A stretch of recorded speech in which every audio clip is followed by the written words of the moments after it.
Good day everyone, I am Eliza Usman from BSF 01A. In this video, we will going to discuss about the policies of Agrarian Reform. What is Agrarian Reform? The Agrarian Reform is essential the restitution of the whole system of agriculture. When we say restitution, it is the act of correcting something or making something right. RA number 6657, Comprehensive Agrarian Reform Law na ipinroklama o itinaguyod ng dating Pangulo Corazon Aquino noong 1988. Nakapaloob sa act na ito na ang agrarian reform means the distribution of lands regardless the crops of fruits produced to farmers who regular farm works who are landless to include the totality of factors and support service. Why agrarian reform is important? Ang agrarian reform ay isang mahalagang aspekto ng ekonomiya sa Pilipinas dahil sa malaking epekto nito sa katarungang panlipunan, produktibidad sa agrikultura at pagkakaiba-iba ng ekonomiya. Ang sektor ng agrikultura ng bansa ay nagsisilbing pangunahing pinagkukunan ng kabuhayan ng malaking bahagi ng populasyon, particular sa mga rural area na kung saan most citizens live in there. At ang pangunahing ikinabubuhay nila ay ang pagsasaka. Here comes the Spain colonizer country. Nangyari ito noong 1521 hanggang 1896. So ano nga ba ang Pueblo agriculture? The colonial government at this period introduced the Pueblo agriculture, a system where native rural communities were organized into pueblo and each Christianized native family is given a 4 to 5 hectares of land to cultivate. The Pueblo agriculture practiced no sharecropper class or landless class. In short, simula nang tayo ay sinakop ng mga taga-Spain, ang mga Pilipino noon ay naging dayuhan na sa sarili nilang mga lupain. Hindi sila binigyan ng karapatan na maging landowners kundi landholders lamang, na kung saan nagtatanim sila upang maibenta ito at makapagbayad ng tributes sa mga colonizer. When we say tributes, ito ay kilala ngayon bilang tax or tax payment. Second is Law of Indies, entire body of law issued by the Spanish Crown for the American and the Asian possession of its empire. So, ibig sabihin nito, itong Law of Indies na ito ang mga nangangasiwa ng mga social, political, religious, and economic life na bansa na kanilang sinasakop. Indies, the Spanish crown awarded vast tract of land to. First, fair lands of the religious orders. So, ito yung mga Katolik na kung saan binibigyan sila ng mga lupain para makapagpatayo ng mga churches. Second, repartimentos for lands granted to the Spanish military as a reward for their service. The repartimento system was a distribution of rights to Spanish colonialists and municipalities, which allowed them to extract forced but low-paid labor from local communities in conquered territories. Third, Spanish encomenderos. It is also known as the Spanish colonizer. Sila yung mga naka-assign para mag-collect ng tributes ng mga native Filipino noon. Land ownership in the Philippines. So, alamin natin kung ano nga ba ang Pilipinas bago tayo salakayin ng mga Espanyol. Okay, so land ownership was privatized when the Spaniard came to the Philippines. They introduced encomienda or royal land grants into the system where uncultivated lands not within a municipality's area were given to Spaniards by the Spanish monarch. So this started in December 1503 as a royal order from Spanish colonies. Encomiendas are under the protection of encomiendaros, mostly Spanish officials and clerics, who oversee, maintain orders, and support missionaries within the land. For their work, they are given the power to collect tribute from the native Filipino or Indios. Bago dumating ang mga Kastila sa Pilipinas, ang mga Pilipino ay naninirahan sa mga nayon o barangay na pinamumunuan ng mga pinuno o dato. Ang mga dato ay binubuo ng maharlika. Pagkatapos ay dumating ang mga maharlika o mga malaya. Sinundan ng mga aliping mamamahay or serf at aliping sanggigilid o mga alipin. Gayunpaman, sa kabila ng pagkakaroon ng iba't ibang uri sa estrukturang panlipunan, halos lahat ay may akses sa mga bunga ng lupa.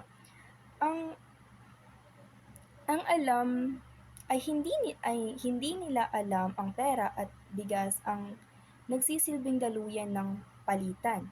Ang mga pangunahing ikinabubuhay ng mga Pilipino ay pangangaso, pangingisda, pagtatanim at pakikipagkalakalan. Good day everyone, my name is Chujeri Sintalambo. In vision, encomienda system is a mutual obligation between indigenous people and colonies.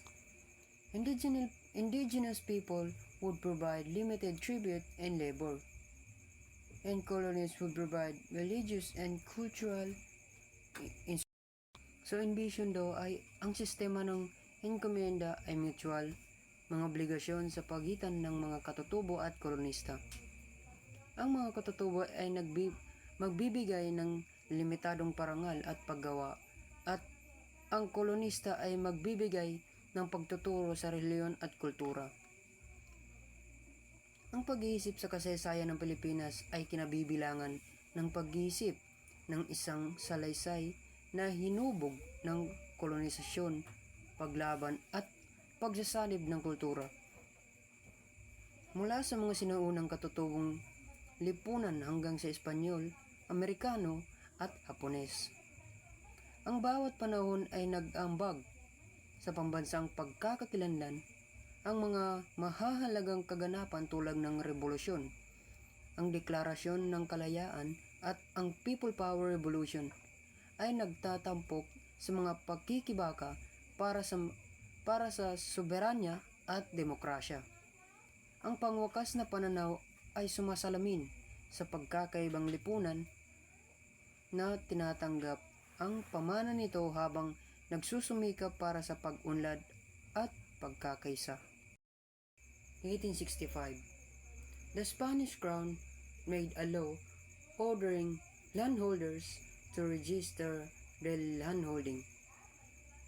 Only those who were aware of this decrease benefited. Uncertain land were claimed and registered in other people's names. The revolution of peasants and farmers in 1896 articulated their aspiration for agrarian reform and for a just society. Hacienda, developed in the beginning of the 19th century. The system was designed to keep people that were in debt working on a piece of land. People working in hacienda were made to stay there as long as possible using various means. The owner of hacienda were called hacendados, and they were able to make huge amounts of money by exploiting this worker.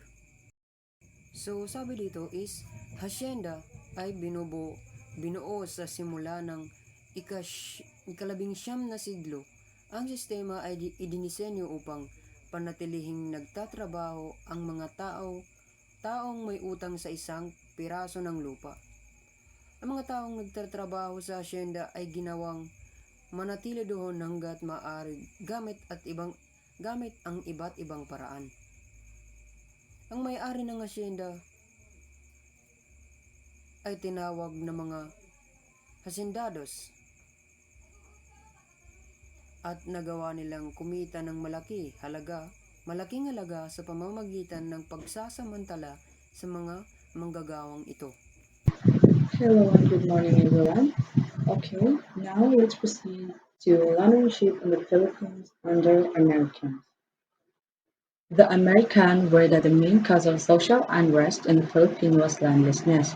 Kasi nga di ba dati, ang lupain ay dapat para sa lahat. But when the Spaniel came to Philippines, sila ay naghari-harian sa ating mga lupain. That's why Americans aware kung ano ang problemang ating kinakaharap. So Americans find solution and they think kung paano nila masosolusyonan ang mga hinanain nating mga Pilipino.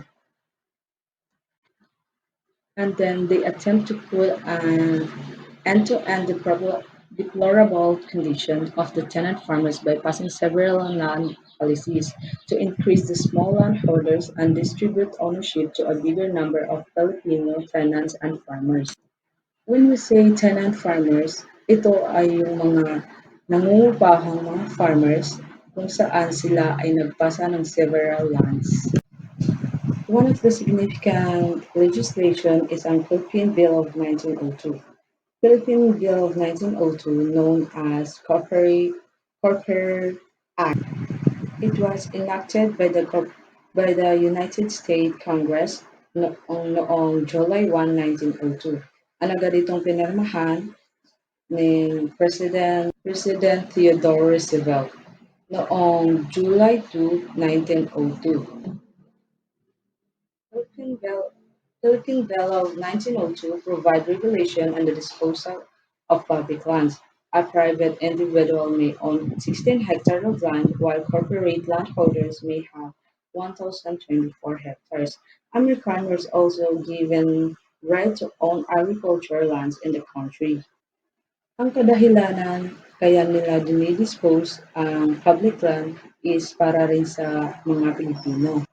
Ito ay para sila ay magkaroon ng karapatan at pagiging pantay-pantay sa harap ng batas. Land Registration Act 1902. The Philippine Commission also enacted Act Number 496 of the Land Registration Act, introduced the torrent system to address the absence of early records of issue land titles and conduct accurate land survey. Act Number 496 kung saan dito inintroduce ang torrent system. When we say torrent system, it's a system of land registration. Ang torrent system, once na yung lupa mo ay registered na, hindi ito basta-bastang maaagaw na kahit na sino. In short, the owner can rest assured. Yan yung isa rin sa mga policies na ginawa ng Amerikano para masolusyonan ang problema nating mga Pilipino. Land ownership did not improve during the American period. In fact, it even worsened because there was no limit to the size of landholding people could possess and the accessibility position was limited to those who could afford to buy, register, and accurately fix property titles. Land reform program was also implemented without support mechanism. If landless peasant farmer received land, he only received land, nothing more. Many were forced to return tenants and wealthy Filipino haciendaries purchased or forcefully took over lands from farmers who could not afford to pay their goods. Sadly to say, ito ay nakakalungkot kasi nga, di ba, we all know naman na tayong mga Pilipino ay mahihirap lang. So we can't afford to buy ng lupa. So, sino nga ba ang nakaka-afford ng mga ganyan? Siyempre, yung mayayaman, yung mga hacienderos. Sila lang yung nakakabili ng mga lupa at nakaka-register. So what is the Sakdalista? So Sakdalista is the movement founded in the early 1930s aimed to address the struggle of impoverished Filipino farmers. Led by Benigno Ramos, it sought land reform, tax reduction, and better living condition for agrarian workers, the movement gained momentum but faced government opposition, culminating in the 1935 uprising. Although ultimately suppressed, the Sakdalista highlighted critical social issue and contribute to the ongoing discourse on agrarian reform in the Philippines. So the lesson is during the year of Commonwealth. During the year of Commonwealth government, the situation further worsened as peasant uprising increased and landlord-tenant relationship become more and more disparate. President Quezon laid down a social justice program. His administration also created the National Rice and Corn Corporation or NARIC to assign public defender to assist peasants in court battles for their rights. The homestead program also continued through the National Land Settlement Administration or NLSA. Commonwealth failed because of many problems such as budget, allocation for a settlement program, and widespread peasant uprising. So sabi dito, during the Commonwealth, sa mga taon ng pamahalaang Commonwealth, lalong lumala ang sitwasyon nang dumami ang pag-aalsa ng mga magsasaka at ang relasyon ng mga nangungupahan ng Panginoong may lupa ay lalong nagiging desperate or desperado. Inilatag ni Pangulong Quezon ang programa ng Katarungan Panlipunan. Ang kanyang administrasyon ay lumikha din ng National Rice and Corn Corporation or NARIC upang magtalaga ng pampublikong tagapagtanggol upang tulungan ang mga magsasaka sa mga laban sa korte para sa kanilang mga karapatan. Nagpatuloy din ang homestead program sa pamamagitan ng National Land Settlement Administration or NLSA. Nabigo ang Commonwealth dahil sa maraming problema tulad ng paglalaan ng budget para sa programang settlement at malawakang pag-aalsa ng mga magsasaka.